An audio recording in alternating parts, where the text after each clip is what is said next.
Brian, thank you so much for joining me here and having a moving conversation about climate and the environment and all the really powerful things that you're thinking about in your work. Would you take a moment just to introduce yourself and what you do? Kristen, yes, it'd be my pleasure. So my name is Dr. Brian Henning. I'm a professor of philosophy and environmental studies and sciences here at Gonzaga University. My area of interest is environmental ethics and the philosophy of Alfred North Whitehead. And several years ago, it was my pleasure to help found our Institute for Climate, Water, and the Environment, which I direct. Yeah, it's really exciting to be connected to this institute with a dance project on climate and water. I wondering if you had a moment just to explore and be curious about your past, your childhood, your young adult years, and just see if there's something floating around in there that led you down to this moment you are in time doing the work that you're doing. Sometimes it takes people a little circular conversation. I had one interview where it was with Nigel, where one of your professors at Gonzaga, where he realized, oh yeah, wow, I'd never connected that part of my childhood to my work I do now. Yeah, I grew up in Boise, Idaho, in southern Idaho, near the Boise River, another part of our larger watershed. And typical childhood, I guess, if anybody can say that, I don't know. And I had a relationship to nature, but wouldn't necessarily call myself an environmentalist. I'm sorry. I Sorry, No apologies. problem. Getting hit with messages or A colleague no here. worries. So, but I realized in terms of climate change, I backed into it through an academic project that grew out of my first book. I was working on a book in 2005, and it was trying to develop a complex ethical theory. And after finishing that project, I realized, well, I want to test it against something difficult. I want to challenge that theory with something that would be a difficult moral problem. I thought, well, climate change seems like a hard moral problem. So I started researching it and started teaching about it just shortly thereafter. And like a lot of people who start doing that, realized, oh my gosh, it is so much worse than I thought. I had no idea just how dire it is. And once you have that realization, you can't unlearn it. And so the book project I had in mind was sort of thrown out the window. It felt too self-indulgent to be writing a book for a half a dozen other philosophers. And so started working on a book that was eventually published in 2015 that is for course use. And in the process of writing that book, I was reflecting on this question about where I first started thinking about the climate and realized that actually in high school I was in competitive debate, and there was a debate topic on pollution, and so one of the cases that one of the topical areas that people were investigating was global warming. This would have been in the mid 90s and mid to late 90s. And so even though it wasn't like a big part of my thinking, I realized that was the first time that I was exposed to it. But it was interesting that then it was not really it was seen as sort of the overarching issue. It was under the rubric of pollution, just in general. It was still sort of that early shallow ecology sort of approach to these things. But nevertheless, it was a start, but then it really got sort of become all-consuming after starting to teach and write about the topic. And since then, my career's largely taken a different trajectory, looking for any opportunity I can to take, in this case, as a part of a larger academic institution, how do we take the resources we have as an academic institution to be more used to our community to help understand and respond to the climate crisis.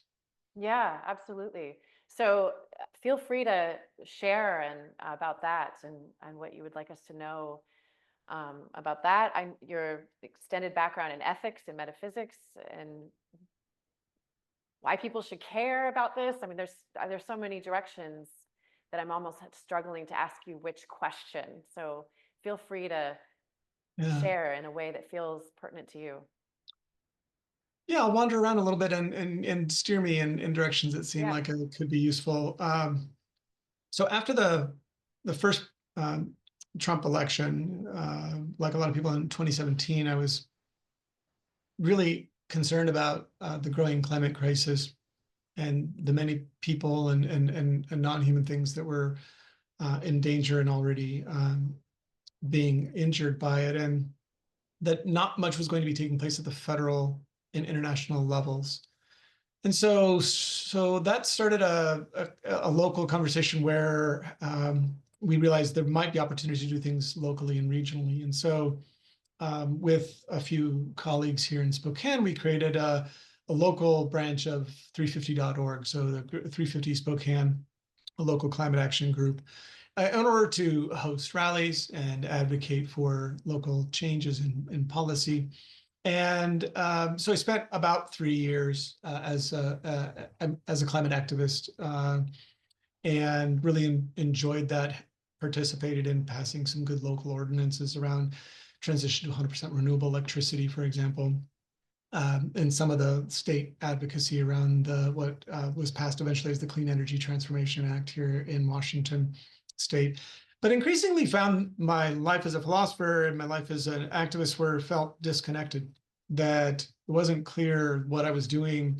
It was important, but it wasn't clear what I was doing was as an expression of my life and work and training and thinking as a philosopher. The work of policy advocacy is that slow sort of sausage making slog, and it's vitally important, but it wasn't clear that I was the right person to be doing it, and that I was doing everything I could.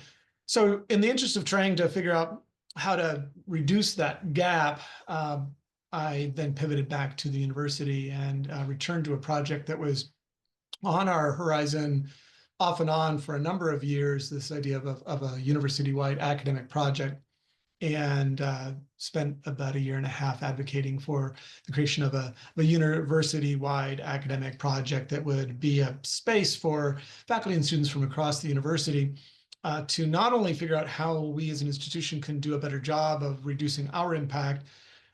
That's important, but really it was even more about how do we be of service to the inland Northwest.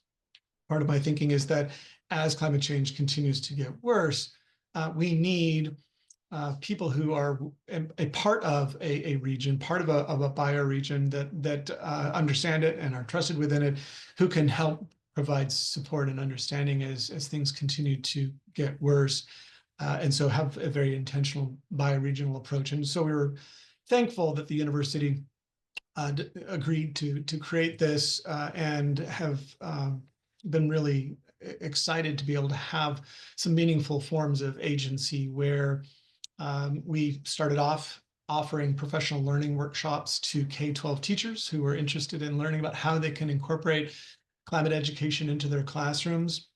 We started hiring Gonzaga undergraduates to serve as climate literacy fellows who go into K-8 classrooms here in Spokane and deliver hands-on climate lessons directly to young people who are so eager to understand not only what's happening and why, but what they can do about it.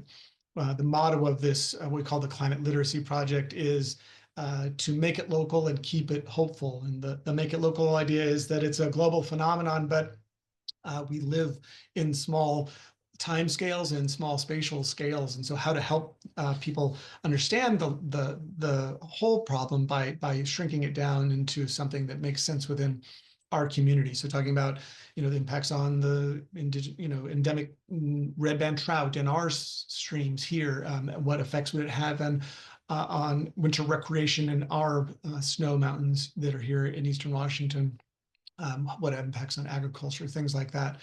So making it local. And then secondly, to make it hopeful. And that's not primarily some sort of a Pollyanna-ish sort of disposition. It's rather looking for ways of helping young people create agency. How do we create opportunities to be agents of change in our own lives, in our own families, in our own communities, and that the antidote to despair is agency. And so how do we help young people and help teachers to help young people to be those agents of change? So the Climate Literacy Project has reached already thousands of young people here in our region. We're really excited about that ongoing work. A few months later, this is in 2021, the 2021 Northwest Heat Dome hit our region, which killed hundreds of people throughout the Northwest and up into Vancouver, British Columbia. And so when that happened, what we noticed was that there was a misunderstanding of the magnitude of what had happened during that event. Generally, the reporting and the reaction of the city was that this was a summer version of our winter problem. In the winter, we have unhoused people who need shelter from the cold. And so the assumption was, well, this is like a summer version of that. We need a place for people to escape the heat. And of course, that's true. And unhoused people are very vulnerable. But we suspected that most of the people who died or got sick were actually housed. And so realized we could help study that. And that initiated the Climate Resilience Project and the Spokane Beat the Heat initiative, which has done all sorts of important things. We mapped urban heat islands. We surveyed the community and their perceptions and experiences of extreme heat, collected data on excess mortality and hospital visits. We held a symposium with community leaders to help understand what happened and how can we be better prepared, starting to apply for grants.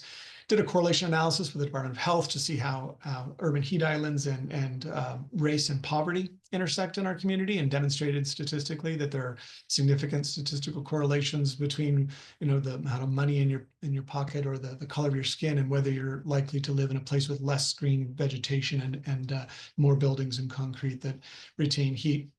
And so that if the Literacy Project is about the long-term societal transformation work, the Resilience Project is about trying to meet the existential urgency of a planet that is rapidly changing and threatening those who are most vulnerable. And so that heat work has been really successful. We're in the process of developing heat response plans in collaboration with the city for citywide plans and community building level plans. And then that morphed into work related to our other major climate hazard around wildfire smoke, and have a whole project very similar to the heat work, but focusing on air quality. And that group work is growing very quickly to meet the urgent needs we have around those two hazards, in particular, and hire students again to serve as what are called climate project assistants to help research and understand those challenges. And there on the Resilience Project side, it's really an effort to increase the capacity of the region to be able to respond to these challenges with that environmental justice lens, which is so consistent with our Jesuit mission as an institution.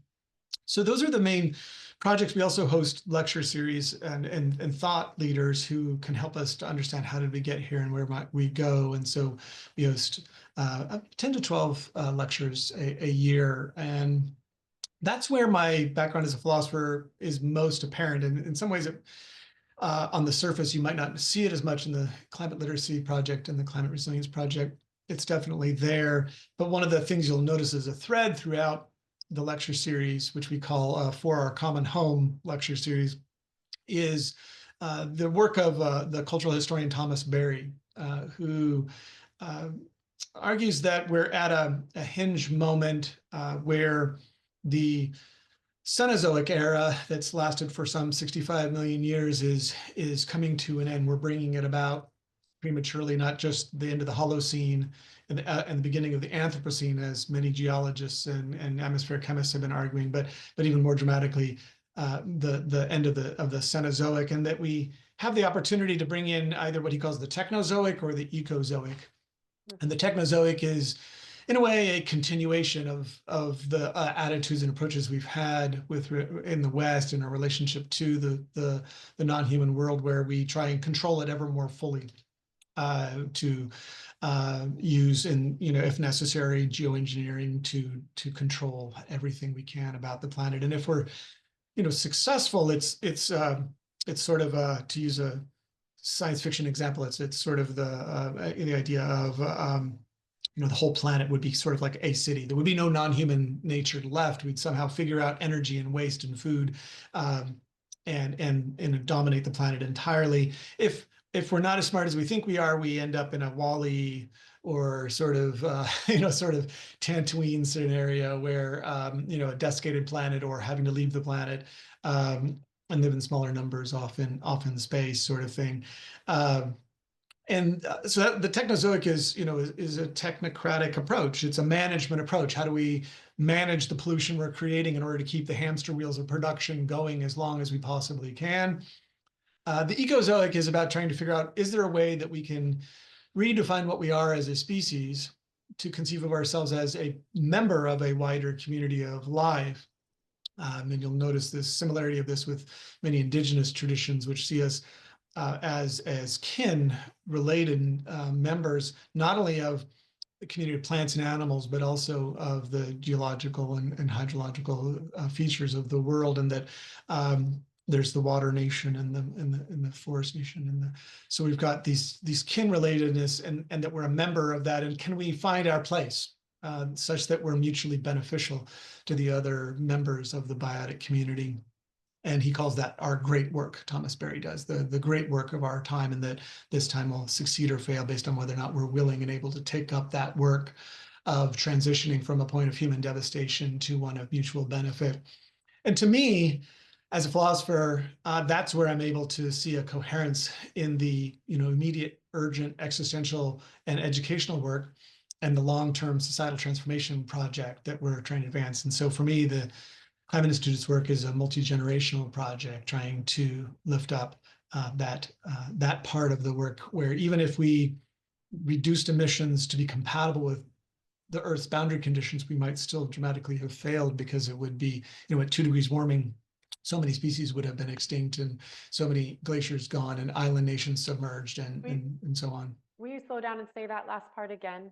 Just back up a few sentences, just to say that last part again. Pick up where yeah. Well, if we fail, or the 2 degrees, there was something you said a moment ago. So one of the problems we have, in my opinion, is a failure of what some philosophers would refer to as moral imagination. Yes, that's where I. Go ahead, Brian. Thank you. Sure. We because of the challenges we've created for ourselves, we have goals like limiting ourselves to 1.5 degrees warming, or limiting ourselves to 2 degrees warming, as we see in the Paris Climate Agreement. And even that seems like a difficult and challenging lift. But those are the upper boundary conditions relative to which human civilization in large numbers might become impossible. But at 2 degrees, for example, many species will have already gone extinct. Many glaciers will have disappeared forever on human timescales. Island nations will have been submerged permanently on human timescales. And so it's not like we can just say, well, we'll do 2 degrees and then later maybe we'll worry about these other considerations, because again, on human timescales, there won't be a later for those species that are extinct, and those islands that are gone, and those glaciers that have melted. And so part of our work as an academic project at Gonzaga is to help us to see what is possible, to imagine the world that we want to create. There's been a long-running critique of the environmental movement that it has been clear about what it's against, but not sufficiently clear what it's for. There was a famous piece called The Death of Environmentalism that argued that the environmental movement has failed because it's never sufficiently depicted a positive vision of what it's for. It's against species extinction and against water pollution, against air pollution, but it hasn't really been willing to say, and this is the positive vision of the world that we want to create together, as opposed to they contrast it with the civil rights movement, which is clear that it's against segregation, against Jim Crow, against discrimination. But it's also clear that thinkers like Dr. King had a very positive and full-bodied vision of the beloved community that we're all trying to create together. And arguably, it's that positive vision that motivates intergenerational change.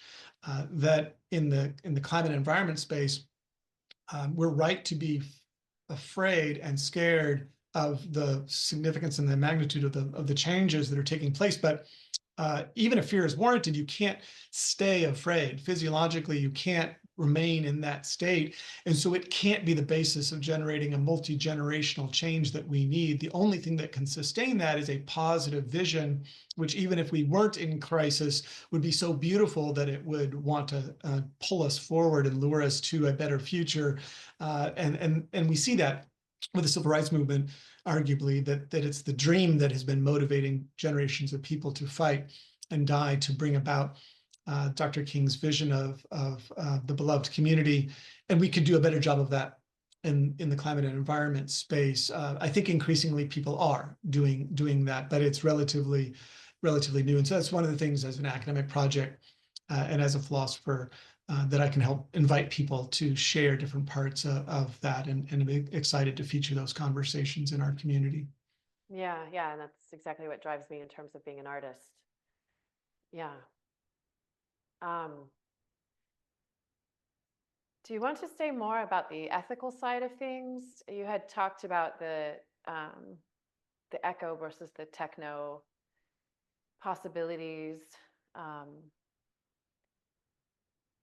There Yeah, are happy many to. people. I mean, we're looking at the political stage. I don't want to drag you into what we're all so aware of already. Yeah, we can start more theoretical, and you can keep steering me in more practical if that's the interest as well. One of the ways that it takes place is in making sure that we're not repeating the sort of the anthropocentric tendencies of past efforts, meaning I think humans are amazing, beautiful creatures, but we're not the only ones on the planet. And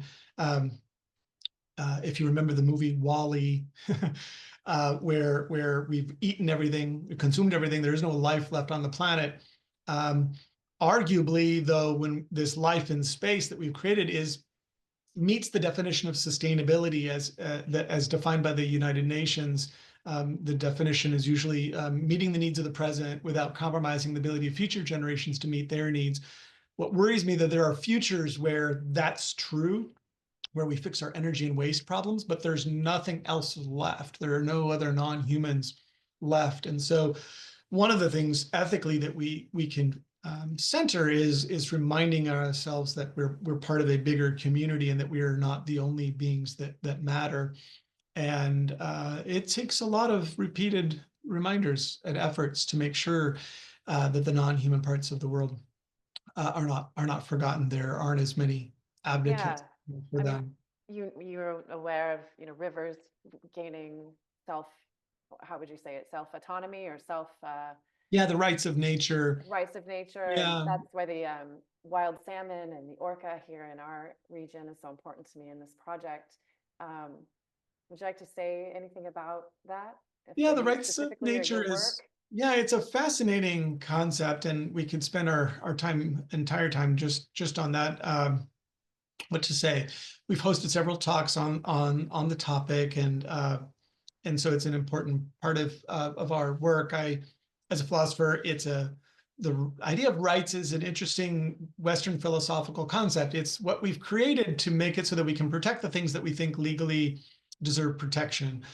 Philosophically, I'm not sure it's a perfect notion, but it is the main tool we've invented for ourselves to protect things. And so in that sense, it's going to be a really important tool to be able to use if we want to have any non-human things left. The idea of extending or recognizing the rights of non-human things is something that I think is long overdue, and Thomas Berry advocated for sort of what he called earth jurisprudence, the idea as well. And it would be there's a famous essay by a lawyer, Christopher Stone, who wrote a brief that was taken up that it was almost successful, but it came before the Supreme Court, and it was arguing in this brief that one of the beings that should be considered in legal action is nature itself, that a river or an ecosystem should have legal standing, because right now you have to show that a human is harmed in order to be able to even file suit. So if someone's dumping pollution in the Spokane River here in our community, it's not enough that the river is harmed. If I'm not harmed or some other human isn't harmed who could bring suit, then the judge would throw the case out for lack of legal standing. What the rights of nature would do is to say non-human entities could have legal standing as well, and that an advocate like the Spokane River Keeper could sue on behalf of the river, just like we have legal representatives argue on behalf of infants and children and people who are unable to represent themselves. We could do that with nature as well. It's a very promising area. Yeah, It's controversial and difficult. People sure. think it sounds crazy, but the more they study it, my students read about it in my environmental ethics class, and they're like, that sounds nutty. And then you study and you're like, oh, that actually seems entirely reasonable. Yeah, yeah. I want to go back to your moment about it. Maybe it doesn't quite work for you as a philosopher, because there's something about changing hearts and minds, and the way we perceive and conceive things is built upon many layers in our lives. So I'm not really sure even how to formulate this question, how to direct it to you in your own work, but we can't get anywhere if we're at this gridlock of how we perceive and conceive things. And if hearts and minds aren't changed or impacted, you can have a rights for something legally. Of course, then, whoever's in office can come in and mess with that. But what is your hope? What is your thinking? Where have you seen, you are a much more red state, eastern side of the state than the western side. I mean, the Snake River dams are a perfect example of the gridlock of there are many people that see the rights of the river, the rights of the salmon, the what was lost in all of the Columbia River. How do we undo this gridlock? How do we get hearts and minds to care? What do you think about around this? Yeah, Or see anything you've experienced? What gives you hope? come back to that one because I want to start theoretically as a so in environmental ethics, there's an interesting conversation between what are called environmental pragmatists and, well, we'll just say non-environmental pragmatists, other environmental philosophers. The pragmatists think that what we need to do is not change hearts and minds. We need to pass good policies, and we need to win. We need to win and get it done. And we shouldn't try to change people's minds. We shouldn't try to change people's assumptions about value and meaning. And we should just simply win the next election, pass the next law, and make people do it. Yeah, as the daughter of a father who's in his 80s, and I have been walking life with him since I can remember in, I think it was the 80s, 1980s, talking about the gridlock between being so, what was it, the spotted owl at that time. Like, he has not changed. And we've seen different people in power and different push and different, so Yeah. that I've seen that not impact somebody. Yeah. Yeah, there's something to it for sure. We see in the last, we could go back farther, but in the last 3 presidential administrations, we see this, right, where Obama passed certain executive orders because he couldn't pass any laws, and then the next administration overrode them, and then back and forth, and last 4, I guess I should say now, last 4 administrations. It was almost a backlash. It was almost there were these backlashes. Because you don't change anybody's mind, and so whoever's in power uses the power to do what they want, but then the changes aren't durable. And then it seems as if we've gotten to a place where hearts have become even hardened, more hardened, and actually on both sides. In some ways. That's right. That's right. Environmental pragmatists are typically of the left. They're technocrats on the left, and the left are just as endeared of the technocratic approach as the right. So you contrast that with what is another thing? Let's say marriage equality or potentially abortion, these really difficult conversations.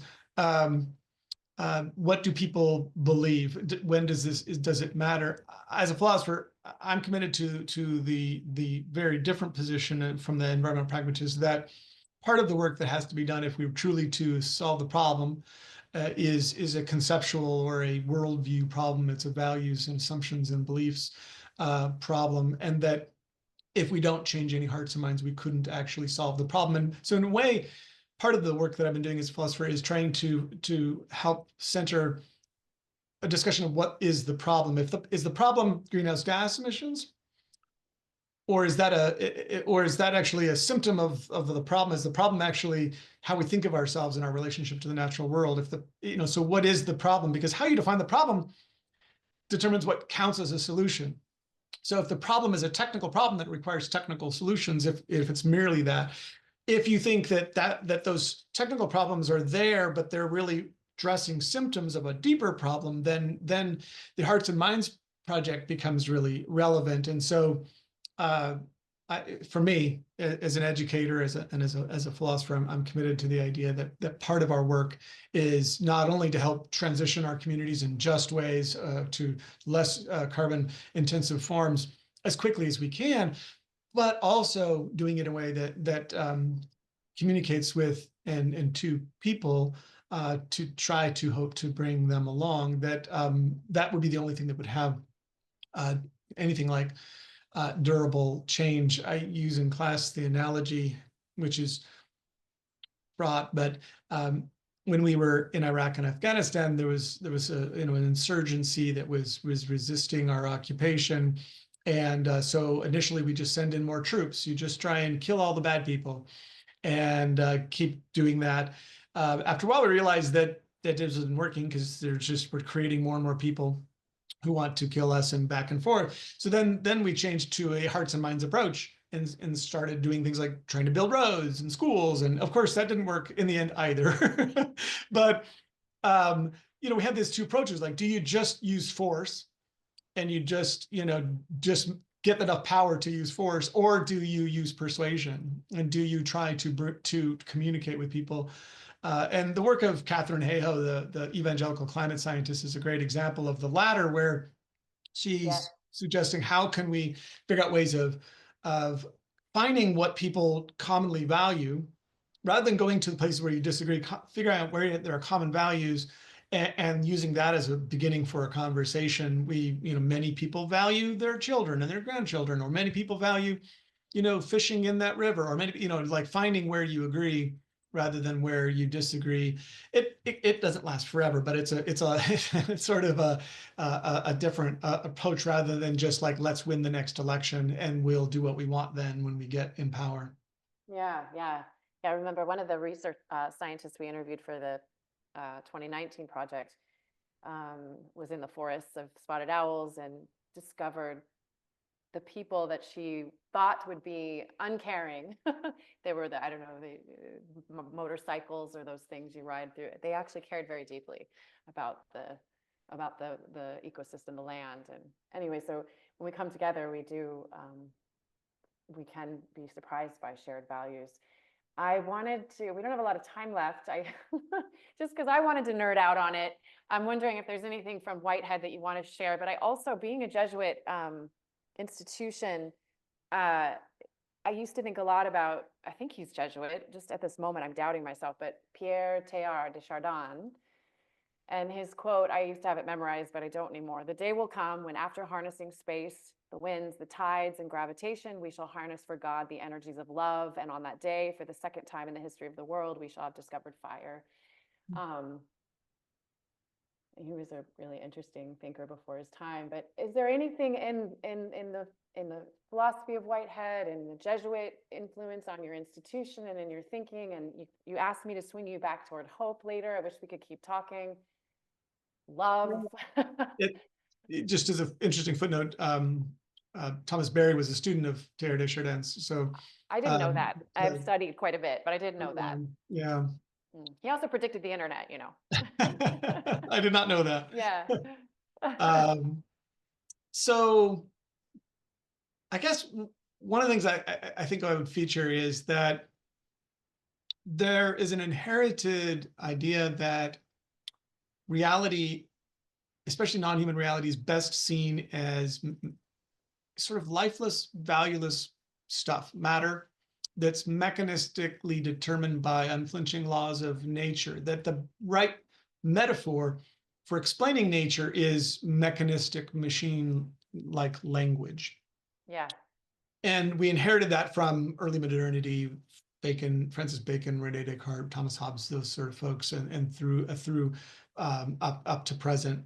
Alfred North Whitehead, Pierre Teilhard Chardin, William James, John Dewey, these other philosophers in late 1800s, early 1900s, were trying to come to terms with really appreciating two things that were revolutionizing science at the same time. One was evolutionary biology, and the other was relativity theory, and then eventually quantum mechanics. And these were challenging the idea that nature was just a block, mechanistic, materialistic universe. Instead, what we have is a open-ended, developing system, and that rather than seeing reality as composed of independent, discrete, isolated bits of stuff that are externally controlled, we shift to this organicist metaphor. So what I'd referred to as his work as the philosophy of organism. And so you replace the mechanism metaphor with an organism metaphor. And organisms are composed of part-whole relations that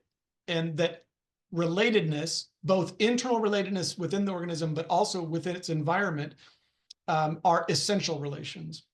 And so this is a very different viewpoint from which to think about yourself and the world, because if interdependence and interrelation, interconnection, and environment are all fundamental features of reality at every level, then everything starts to take on a very different picture. Then reality is inherently valuable, and there isn't a sharp split between us and nature. And so one of the things that we focus on in my environmental ethics class is an understanding of how these different worldviews or these metaphysical projects end up establishing your commitments around value, and those determine what we think about our legal relationships as well. And so it is obviously a long, complicated story there, but that's the shortest version I can push it into in this context.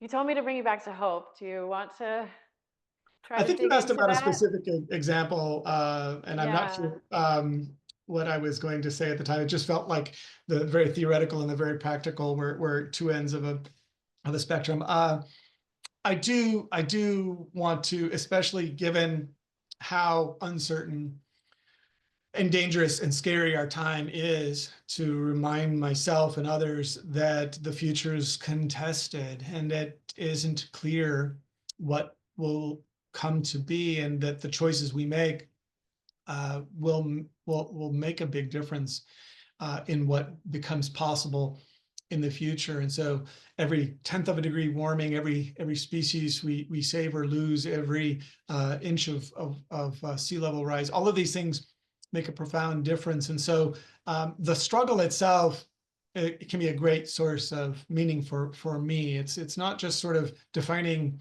success as you did it or not. It's rather, are we leading lives in recognition of the beautiful and valuable forms of forms of nature that we co-evolved with us.